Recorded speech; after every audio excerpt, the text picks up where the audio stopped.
We are ready to go. It is the GasHouse gang on KMOX with Kevin Wheeler. I'm Tom Ackerman. Wheels, there's so much going on. I love getting through all of this, and here comes baseball. How you doing, pal? I'm great, and I'll be better every day as we get closer to spring training. Actually, I get, spring training is like the first one, but every day that we get closer to opening day and having real baseball is a better day. I agree with you wholeheartedly. I'm excited to see what happens. What do you think? Let me get into real quick before we talk Cardinals. Roki Sasaki, where do you think he's going to end up? He's kind of narrowed his list. I saw last night the Yankees were out, the Mets were out. Is this going to come down to Padres, Dodgers? Where's he going? Yeah, the last three teams that are in, based on all the reports, are the Dodgers, the Padres, and the Blue Jays. So we have no idea what he cares about because he's been very quiet. His agent, Joel Wolfe, has kept things really vague in conversations. He's been open, but he's been very vague. And I also wonder if he even knows exactly what Sasaki wants to prioritize. Does he want to be in LA with Yamamoto and Ohtani, where he's got buddies and obviously a lot less pressure because it's a good team? Does he want to be in San Diego? Yu Darvish is there. It's, similar to LA, except it's a little bit smaller market. So maybe less pressure. And that's something that Wolf alluded to back in the winter meetings, right? He's said that, hey, look, maybe a smaller market could be beneficial as opposed to being in the biggest places. And then Toronto, I don't know. I don't know what to make of that and how they're one of the finalists. They're in a really precarious position because Vlad Guerrero Jr. is coming into the last year of his deal, and they don't have him signed to an extension. Their lineup is very thin. They do have a good rotation, but their path right now to being good is not easy to see. But maybe Sasaki just likes Toronto. we have no idea. So I would bet on either the Padres or the Dodgers. I don't know what the Dodgers are going to do if they get him. I mean, what are they going to run, a 7-man rotation? I mean, they have 1 million starters, and everybody thinks they're going to sign Clayton Kershaw too. So I don't know exactly how that plays, but with the Padres, there would be a clear spot for him in their rotation, and it would make the Padres a lot better. So if I had a rooting interest of the teams there, I would actually probably pick Toronto just because it'd be weird and different. but I certainly would like to see San Diego rather than LA, in part because I'm going to get Sasaki in my fantasy baseball league, and I want him to have a regular rotation spot and not be one of 7. Yeah, let's be selfish about it. Yes, come on. Get the heck out of the National League. Give me 25 starts instead of 18. Thank you. Yeah, I mean, I just I'm so tired of. I'm gonna sound like a big baby here, but I'm so tired of the Dodgers being the default for everybody and everything. I mean, it's like everything seems to funnel towards the Dodgers, and I know that they just won a World Series and they don't win those every year, but it certainly feels like they're the superpower, and then everybody else just kind of falls in line after them, and it's a little irritating. And by the way, Padres almost got them. I mean, they were very close to knocking them off last year. I mean, people may forget that, but the Padres have got themselves a team. And I wonder how much Sasaki cares about that. Maybe it's hard to say. Yeah, right. We have no idea. Do you want to win right now, or do you want to create yourself a path for success? Where's the best place to develop yourself, etc.? Maybe it comes down to that too, and not always about the cage, although we always think it is about the money. Well, look, I mean, if one of the things that Joel Wolfe has said is part of his part of what they're looking at is teams that are really good at developing pitchers and bringing the best out of them. Well, every single Dodgers young pitcher is getting Tommy John, all of them. So, and I know it's different in the sense that Sasaki's already developed, right? He's 23, he's not 18, and he's not entering the system as a young player. But the Dodgers' recent track record is their pitchers get hurt. And I don't know if that's going to matter or not. I have no idea. But if I were a guy like him, that would definitely be part of the consideration. How have they shown that they will keep me healthy? Because keep in mind the risk he's taking. If he waited a couple years, he'd be getting a $300 million deal. But because he decided to come now, he's taking a high-end bonus out of the international bonus pool. So it's probably just going to be $5-6 million at most. And then he's going to make minimum. And his payday is not going to come for another 5 or 6 years. It's just kind of like, this is the Ohtani path. I mean, this is what Shohei Ohtani did. But there's risk in that for a guy like Sasaki, who's not a two-way player. Think about how we would view the Ohtani contract and the Ohtani situation if he wasn't a hitter, and the time he's missed with Tommy Johns and the time he's missed with these arm injuries. It would be viewed more as a disaster if he was just a pitcher, because you barely getting anything out of him. And I'll tell you, this is we won't go too long on this, Tom, but I do think this is an area where Major League Baseball needs to alter their system for doing this. I've always hated international free agency. It's been rife with corruption for decades. You're recruiting 14 and 15-year-old players and promising them millions of dollars that you'll sign them when they're 16. This is just wrong. It's just wrong. And there should be an international draft. And that can avoid all of these guys that are coming over from, whether it's Korea, Japan, the Cuban players. It can avoid all of this nonsense where they want to gravitate toward the same teams. Because I don't care that the Dodgers spend money. I don't care that they sign the biggest free agents or any of that. But when the lesser teams will never have a chance at a Shohei Ohtani. They will never have a chance at a Roki Sasaki. It will not happen. The only chance those teams have at guys like that is in the draft. That's if you're lucky to be up there when there's a Paul Skeens or a Steven Strasburg or whatever. Well, we need to control that a little bit better. There needs to be an international draft. And for all the Japanese players that come over after they reach free agency over there, that's fine. They can do the Yamamoto thing and come over and get the $300 million contract. I don't care about that. But these guys like Ohtani, like Sasaki, like the Cuban defectors, they should all be in an international draft, and the worst teams should get a crack at having these players. The Cardinals have the 5th pick in the draft. They have the 7th pick. They got J.J. Weatherhold. Every time I see a video I love of him, I get more and more excited. Man, that guy's a player. So you're right. I mean, if the Cardinals are going to get Sasaki, which they're not, they're going to have to get a Sasaki or a comp through the draft. You know, I had a listener on Sports on a Sunday Morning ask me, can you please ask John Mozeliak about Roki Sasaki? And so I explained through Mozeliak actually on the show, he can't talk about free agents. I mean, he just can't do it. In fact, none of them can talk about free agents. It's an MLB guideline, basically. Right. No, it is. It's a rule. It's a rule. You can't do it. But even then, what would he talk about except what we're talking about, that, you know, he's only really able to go to a handful of players. Cardinals aren't going to get somebody like that. Let me ask you this, though. Would you consider an out-of-the-box move for the Cardinals? We've talked about Arenado extensively, and we will. Yeah. But do you have anything in your mind where the Cardinals might do something that is not what we're thinking, or maybe just go a little bit different from what everybody's trying? Mozeliak already telling us that he wants – oh, Kelly, thank you very much. I'm in my basement. I came home a little early today. What would the Cardinals do? Mozeliak does have a need, I think, for a right-handed bat, I believe he said, with Matt Pauley and Mike Claiborne on Countdown to Opening Day. Yeah, I don't know if you have any ideas, but I do. And it's really independent of Arenado, right? What I'm talking about works whether you end up keeping him or trading him. It doesn't really impact it one way or the other. But I think it would be a really good idea to explore trades involving Alec Burleson. They won't do it, by the way. I want to be clear. This isn't going to happen. It's fantasy world. But let me explain why for a couple things. First of all, Burleson's 26. He's limited defensively. Like, he can play the corner outfields and first base, but he's not been a good defender at the major league level, no matter where you put him. He can throw, but he doesn't move very well. He's not super agile. So you're looking at a guy as a DH who at 26, by the way, not 23 or 24, he's 3 years older, 2 years older than Nolan Gorman, as an example. He's almost 4 years older than Jordan Walker.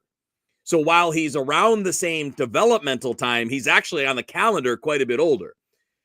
Last year, his numbers were pretty good, but he rated about league average as a hitter. So at 26, there isn't a lot of projection forward. And if you look at some of his characteristics, his bat speed last year, below average.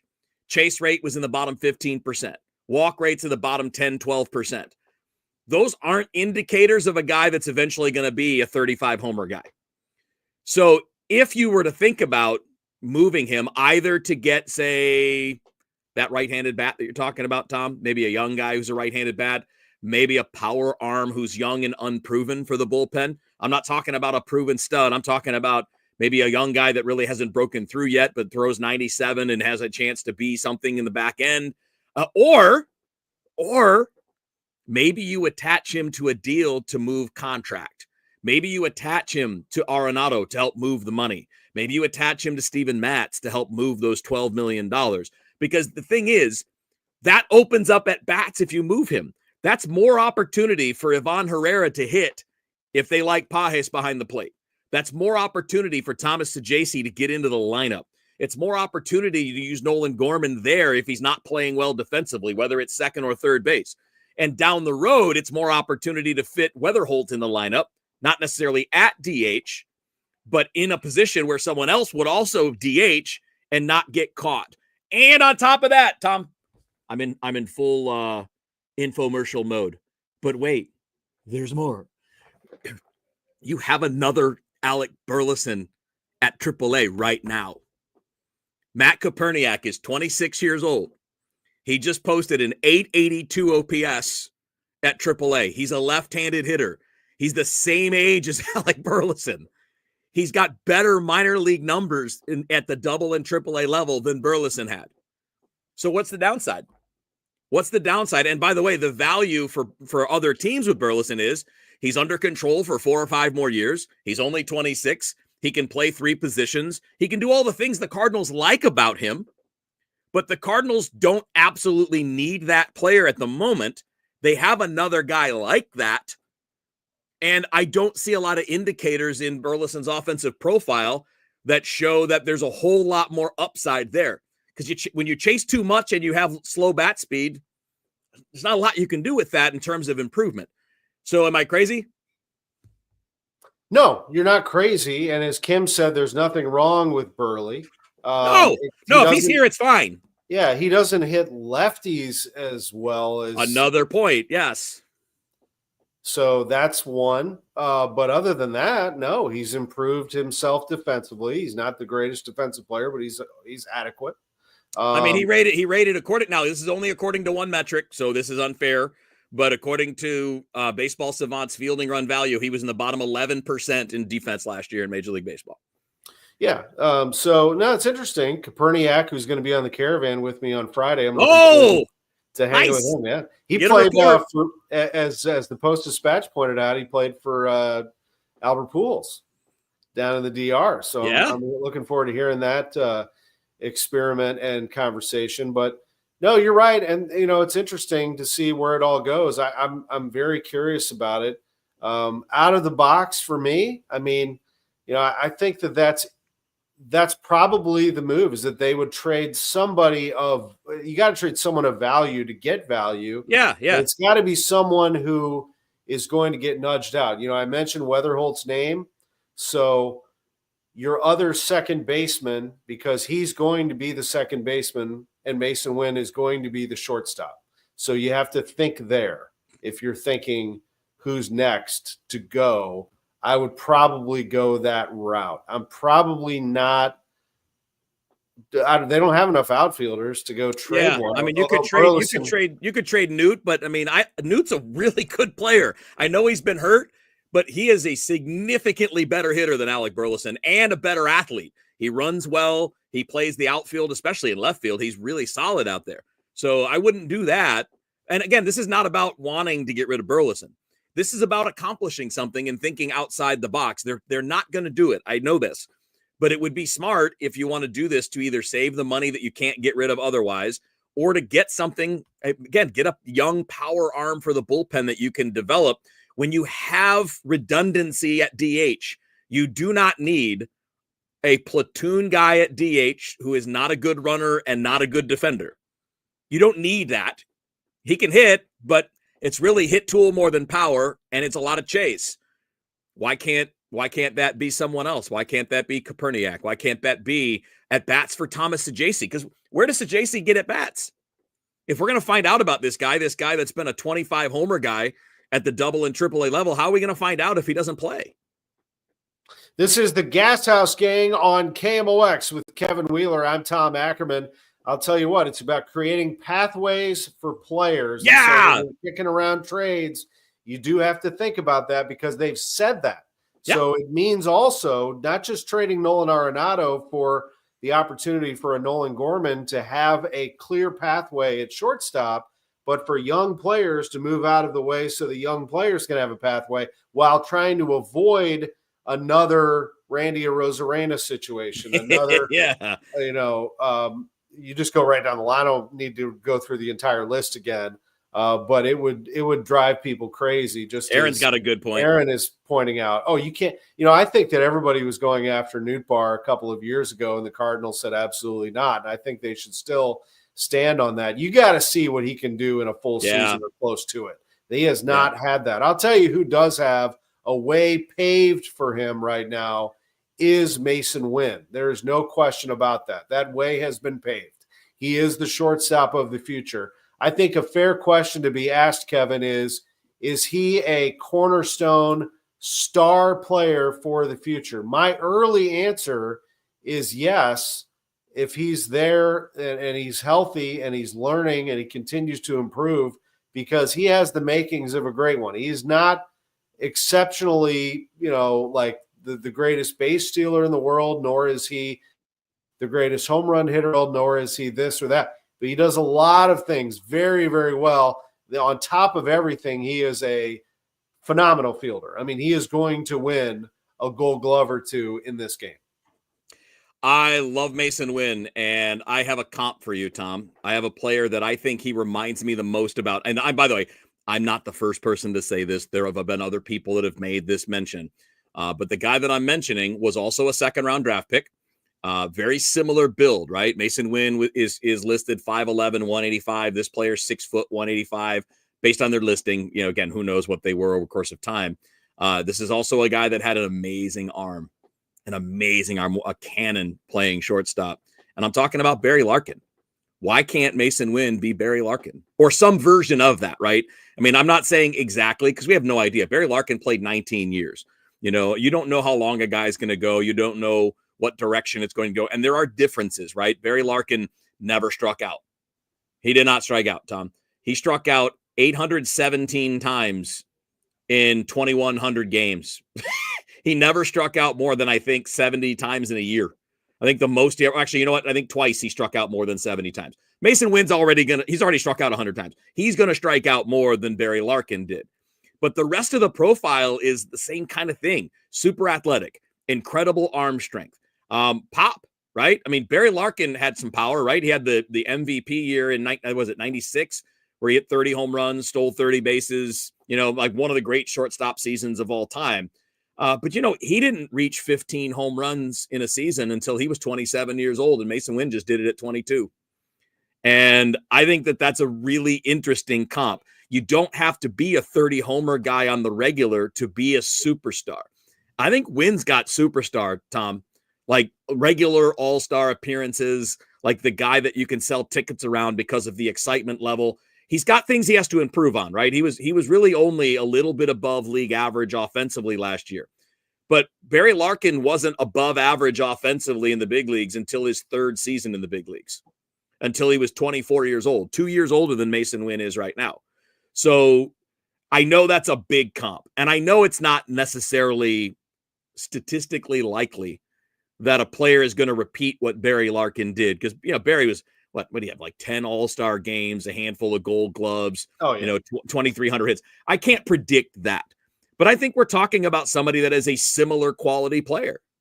Watching Masyn play and then being around him for an extended period of time, my first thing I said last year was they need to put 0 jerseys in the team store. I mean, this guy is what all kids should aspire to be. As a matter of fact, the Cardinals need young players so that kids can start buying jerseys. The Cardinals need stars, and Masyn is an up-and-coming star. And I think he's it.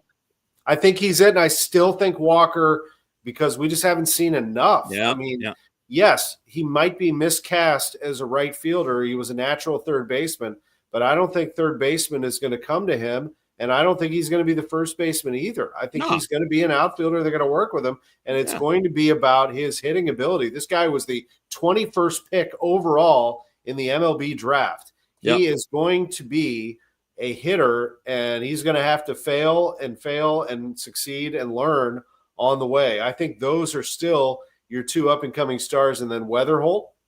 Yeah. And whoever 5 is going to be this year. Man, that's going to be a good player, Tom. I like this draft in the top 5 or 6. I think you're pretty much guaranteed an impact player at the top 5, especially the nephew of Delman. I think he's the nephew of both Delman and Dimitri Young, who reclassified to this year as a high schooler. So he's going to be like Bryce Harper, coming out like a year early because he advanced to his senior year when he should have been a junior. So he's reclassifying. So he's a top 5 pick. And you can add that to all these other dudes. There are a couple of college guys up there that throw 100 miles an hour. You've got a power kid. Have I told you about this kid named Cruz Schoolcraft, Tom?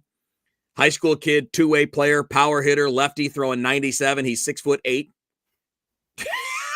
Like, that's the kind of talent you're looking at when you're looking at top 5 pick. Those kinds of guys. And there's more. There's the big kid from Texas A&M who's going to be this year's version of Jack Callanon from Florida. Jace Laviolette. That's a great spot to be. That's going to be a star. Oh, or at least a potential star. Yeah. Yeah, there's no doubt about it. I mean, there's so many out there right now. It's fascinating to watch this come together for the St. Louis Cardinals, because you just don't get that kind of talent back-to-back years like that, especially the Cardinals. They do not. I mean, they've been sticking between 19 and 21, it feels like, for decades. I'll throw another one out there. I don't know if he's going to be at 5, but I'll make a homer call and say that Devin Taylor at Indiana he's a big time prospect, a big timer. Yeah, and I've been following him a little closer because he's an IU guy. He's from Cincinnati. I like him a lot. Really good player. We'll see where it all goes. But I'm fascinated with it, with the future. I hope that people are starting to get on board with it. While still, Kevin, I mean, somebody asked me this yesterday. What are the Cardinals in 2025? What's their ceiling and what's their floor? I said their floor is that they are, last place team. Like nothing comes together. Yeah, the floor is 2023, right? Yeah, nothing comes together. They struggle, pitchers can't go deep, guys get hurt, players still kind of sputter, and the thing doesn't look good, and they just kind of limp along. The ceiling is, if it all comes together, they could chase down a wild card spot, but it's all got to come together. I mean, everybody's got to come out and be great. Yeah. Nobody can get hurt. Rotation's got to be strong. Probably they need to be 7 deep, and they can't ride Lance Lynn all year. They're going to have some innings eaters mixed in there every once in a while, but they're going to have some young guns that they start to work in there. I do think that their bullpen can keep them alive for a little while as long as it's healthy. Yeah, yeah. And I think the most likely outcome for this coming year is something like we saw last year. Low 80s wins, right around a 500 team. That's most likely because, when you think about last year, Contreras missing half the season and, both Goldschmidt and Arenado struggling, it's those spots aren't going to be worse than that this year, or at least not likely to be. And you would think Gorman will be better. I think I brought this up the other day with Matt Pauly and I were texting about it, but it's amazing that basically Gorman had one bad month last year. He was horrible in May. Just horrible. Or actually, sorry, was it July? No, it's July when he was absolutely horrible. Yeah. But really, outside of that, for almost 3 seasons, he's been an above average major league hitter with legitimate 30 homer power.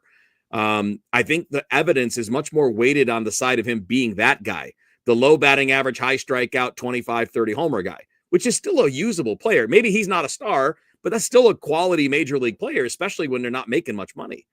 And I think that there's plenty of reason to think that he bounces back. I'd love to see Jordan Walker just stabilize. There's a scenario where things can go really well, but it's not necessarily the most likely thing. The most likely thing is you end up somewhere around where you were last year within 2 or 3 games either way. You're listening to the GasHouse Gang from KMOX. We're on Apple Podcasts, Spotify, Pandora, KMOX. And if you're watching, We're sponsored by Saliga Heating and Cooling, an American Standard heating and air conditioning dealer. And you can see the little Saliga van right underneath Kevin. Right there. We're on YouTube. I don't know why this hands thing is weird. Like, we've been doing this forever. I don't know why I have a hard time figuring out which hand works for these things. I know. You kind of have to it's like, which way is which? I know. But hey, this is, I think, a show that's picked up a lot of steam. I can tell by the number of comments that are flowing in that this show's on the move. And by the way, as we get closer and closer to baseball season, and this is episode number 48, that's a lot of episodes. So as we get closer to baseball season, I think you're going to find a lot of people jumping in here to learn more about this baseball team, and the baseball winter warm-up is upon us. So if you have any baseball questions, keep them coming. But Kevin and I, in our last, let's say 13 minutes or so, are going to cover a couple of other subjects. There is a lot going on today. I want to get to the NFL towards the end if we can, but I want to get people focused on today a little bit. First of all, the Blues are taking on the Flames. Our old friend, or should we say public enemy number one, Nazem Kadri, is in town. So he's going to get booed and maybe crunched into the boards once or twice. That will happen tonight at 7 o'clock at Enterprise Center. And then a trio of college basketball games, which I think are fascinating. You have SLU taking on VCU tonight on KMOX at 6 o'clock. SLU is 3-0 in the A10, only the third time in the last 20 years they've done that. And here they go against a team they've never beaten on the road, VCU. That's at 6. Yeah. Illinois, a very angry Illinois team that lost to USC, will be playing Indiana tonight. I have not heard if Kasparis Yakachonis is going to play, but he is a phenomenal basketball player who's probably going to be a lottery pick. At least I think he should be in the NBA. He's tremendous. He'll be playing, hopefully, for Illinois, although I'm an Indiana fan, so I wouldn't mind him sitting out one more game. Take a day off, buddy. Yeah, he has a forearm injury. That's at 6. And then tonight, Missouri plays Florida. That one is against the number 5 team in the country. They look like they could be number 1 based on what they did to Tennessee recently. And, by the way, at Arkansas, which is not an easy place to play. So Missouri, good team. They're going to be up against, my goodness, a really good Florida team. That's the 4 games just off the top of my head that will have interest to local fans, Kevin. Yeah, you're right. That's a great sports night, man. You don't usually get that this time of year. Like, the big sports nights have been, playoff college football and NFL stuff like we just saw over the weekend. But we're getting into the meat now, though, right? What do I always say this about college basketball? Just call me in January, man. That's when I start to jump on board, because look, you're further into the meat of the season. You have a better idea of what teams are. It's conference play, so there's a lot at stake for these games. There's rivalries with all these conferences, so it gets a lot more interesting this month for them. And I think, Tom, this is an interesting stretch for the Blues too. And Bernie and I talked about this last week. I'd be curious to get your take. There are a ton of home games, right? They just played Columbus. You've got 2 more against Calgary, couple games on the road, and then you've got 3 more at home. So you've got 5 of the next 7 at home to wrap up the month of January. And I want this team to get it figured out. But even Jim Montgomery is kind of having a hard time with this. After the loss on Saturday, he questioned their urgency. Again, how many times have we heard that about this group of players from different coaches? I mean, we heard this from Craig Berube. We heard it from Drew Bannister. Now we're hearing it from Jim Montgomery. And, Tom, the Cardinals, the Blues, got their 5-game coaching bump, right? First game for Jim Montgomery was back on November 25th. They went 4-0-1 in those next 5 games. Looked great. Started to build some positive vibe. So since that 4-0-1 start, they're 7-8-2. They're back to being the 500 team that they were before. And I love Jim Montgomery. This was a brilliant hire. I think he's the guy that can take you to playoff success. This roster's just not doing it. And how many coaches in a row now have to say the same things about playing with urgency and playing with intent and playing the 200-foot game? How many times do we have to hear it before the players have to understand it and be able to do it? And maybe they just can't. Maybe they're not capable. But it's maddening to hear the same messages from coaches one after the other. Do they need another piece? Yes. Well, what do you think, Tom? I look at this team, And like the Stanley Cup team and the lead up to that was a team that didn't really have it never had the Sidney Crosby, the Alex Ovechkin, right? It never had that guy, that superstar Hall of Fame 50-goal guy. Now, they did have an elite defensive core. They did have a Hall of Fame defenseman leading the way in Alex Pietrangelo. But, I look at this team, and the top 4 guys, 5 guys, 6 guys, they're pretty good. But those good Blues teams had twice as many players at that level. Right? Yeah. I mean, their 8th, 9th, 10th, 11th, 12th player would be the 5th or 6th player on this team. Those teams just had more of these guys. And I just, there's a reason why we keep seeing the same thing with different coaches. And Berube's a stud, and Jim Montgomery's a stud. Banisher's a young guy. I don't know what he is. But the other 2 guys, those are stud coaches. They know exactly what they're talking about. And we're hearing the same thing over and over again. Can I give you a move that I think would be fun? So, yeah, let's hear it. I know everybody wants Brady Tkachuk, and I totally understand. I mean, the kid's 25 years old. He's a beast. Yeah, he's grew up here. 38 points. He's there. But Ottawa's a point out of a playoff spot. I mean, they're not, and it's going to cost you a lot to get a Brady Tkachuk. I mean, I think that's maybe a story for another day, or maybe it should have happened before that. I don't know. But that's a tough one, and the Blues really like their prospects. They've got some draft picks. They've got a nice future. Let me tell you about a guy who's been around for a while. He's playing for a team that's not very good. He knows all about the St. Louis Blues. As a matter of fact, he once raised the cup. His name, and he's playing well. His name is Ryan O'Reilly. Oh, let's get it done. So he's actually the 2nd leading scorer on the Preds, if you didn't realize. He's playing really well. I don't know that it costs you an arm and a leg. I'm just throwing it out there for the GasHouse gang. It would kind of juice up the team a little bit and get the fans, not that the fans need any more stoking, but they would be fired up about it. And you got your leadership back in there. Who cares if he's wearing the C or not? Just get him in there. Yeah, the only question that I have is, how do you move the money around? Because you got him. He signed for 2 more years after this at $4.5 million, which is not a crazy number, but you still have to find a way to make it work. But heck, if you're going to try right now, right? If you're going to try right now, then do something like that. Right. And if you're not going to try right now, then you should be going and trading for prospects and picks at the deadline, moving who you can. I just feel like they're caught in between a little bit, Tom. And I know why. I mean, the cap is what it is. They made a couple of mistakes. Letting Pietrangelo walk was a mistake. The big deal for Parayko was a mistake. He's a fine player, but he's not what he's paid to be. He's not a top guy. And I just feel like the in-between is hard to get out of unless you do something dramatic. So if you want to make a run this year, a guy like O'Reilly who brings leadership. I know he's older. I know he's going to be 36 at the end of his contract. But if you want to get the most out of this team, a guy that does what he does, who's playing well, as you point out, and Nashville's done. They got 33 points. They're done. They're not going to be a playoff team. They know it. He'll get traded. He'll move somewhere. Mm-hmm. So I love the idea. I love it. I appreciate it. I went online because I'm going to Nashville next week to call a basketball game. They're playing the same night that I'm doing the Belmont Bradley game, but I was just curious if there were tickets out there. Tickets for Preds games are like $11 on SeatGeek. Yeah, I know. And it wasn't that long ago. Little secret, Tom. There was a while there that I was being offered a morning show in Nashville, and I went on a recruiting trip there. This was before I came back to KMOX, in between spots, if you will. And by the way, literally days before COVID hit is when I was in Nashville and went to one of the games. It was wild. It was sold out. It was crazy. Everybody was all Predators crazy. The streets were just party time left and right. And obviously now, not so much.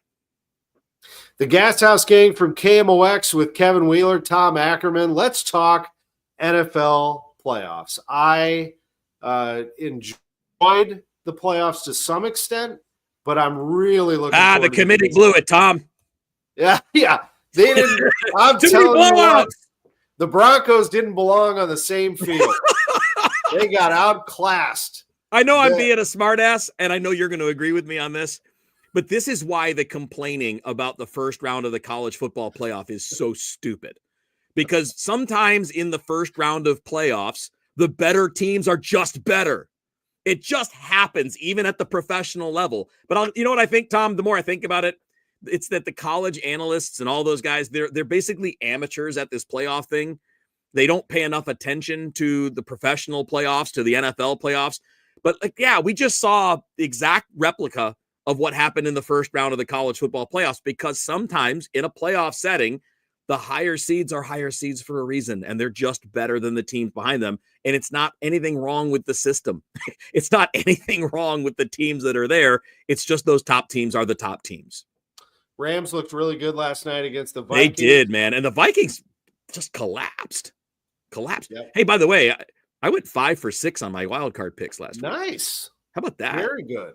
Wow, that's really good. What did I do? I don't think I did that well. The only one I got wrong was the Texans-Chargers. I had the Chargers, so I blew that one. But I had the Ravens. Straight up, not against the spread. I don't remember, but most of the spreads would have been covered even if we went that way. So I missed on Chargers.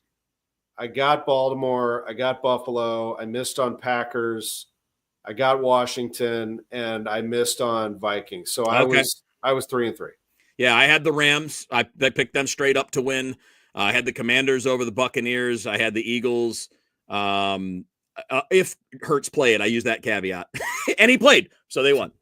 All right. Well, I mean, it's going to be good. This divisional round is really, really good. So let's start with Saturday. Houston and Kansas City. The Chiefs should handle business. I think it'll be a good game. So. Patrick Mahomes hasn't thrown a pass since Christmas Day, but that shouldn't be a problem. He's well rested. They should handle their business on KMOX.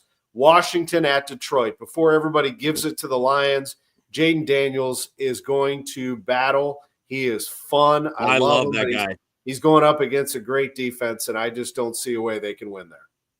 I could not agree more, man. I think Washington's really scary. I think Jaden Daniels is phenomenal. But I think you can score on Washington, and the Lions have the best offense in the league. I mean, that's what makes me feel good about it. I don't love that 10-point spread. They're 10-point favorites. I would love to think that it's that kind of game. I feel like it's not. I feel like it's a one-score game as I'm thinking about it now. Rams at Philadelphia. I like the Eagles there. I like them even more since they threw that jackass out of the stadium and not allowing him to come back. Yeah. All you have to do is check out the viral tweets. You'll know. Just search Eagles fan. You'll find it. That's it. I think the Eagles are the better team, but the Rams are good. I mean, they're. I will give them that. I mean, they're dangerous. They're playing their best football right now. Yeah, their defense has gotten a lot better. They can run it, and look, Stafford's a big game guy. He just is, so they're dangerous. I like Philly, but the Rams are a threat. And then the last one's the best one. I mean, Baltimore and Buffalo. Did you know the Ravens are a 1-point favorite at Buffalo? On the road in Buffalo? Wow. God, that's a tough game. Like, flip a coin. I'm going to go Buffalo. I just think Josh Allen is a little bit better. Just a little bit better than Lamar Jackson as a passer. They're both great runners. Jackson's by far the better runner, even though Allen's a great runner. But I think Allen's a little bit better passer. But this game, again, flip a coin. I'll pick the home team, but flip a coin. It's that good. Well, my preseason pick, David, was Bengals over Lions in the Super Bowl, and I missed on the Bengals, although they were getting hot there. I thought maybe they could sneak in. So I'm going to go Lions here. I'm going to go with Kevin's team. I think the Detroit Lions are going to do this, and maybe they can – I mean, give me – you know them as well as anybody. Give me their health status. Are they getting anybody back after the missing a week? So, I mean, David Montgomery's back this week. So he had an MCL injury a couple weeks back, and he's now back in there to complement Jahmyr Gibbs. But I think Gibbs will still be the primary back there. But they'll have Montgomery for short yardage, and they'll have him there to spell Jahmyr Gibbs. Obviously, Alex Anzalone was back in the last game of the season, so now he's a little healthier, having had 2 more weeks off leading into the game because he had a broken arm that was, it was kind of healed, and he came back. So hopefully the extra 2 weeks make it better. The question we don't know the answer to yet, though, is still a couple of guys in the secondary. Sounds like Terrion Arnold's going to be okay. He hurt his foot in week 18, but it sounds like he's going to be okay. They got off the hook when they did the x-ray. They just found bone bruises. So it sounds like he'll be good to go. I have not heard yet on Carlton Davis, who has the jaw injury. I haven't heard anything one way or the other there.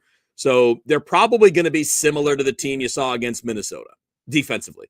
Obviously, offensively, they'll be the same team.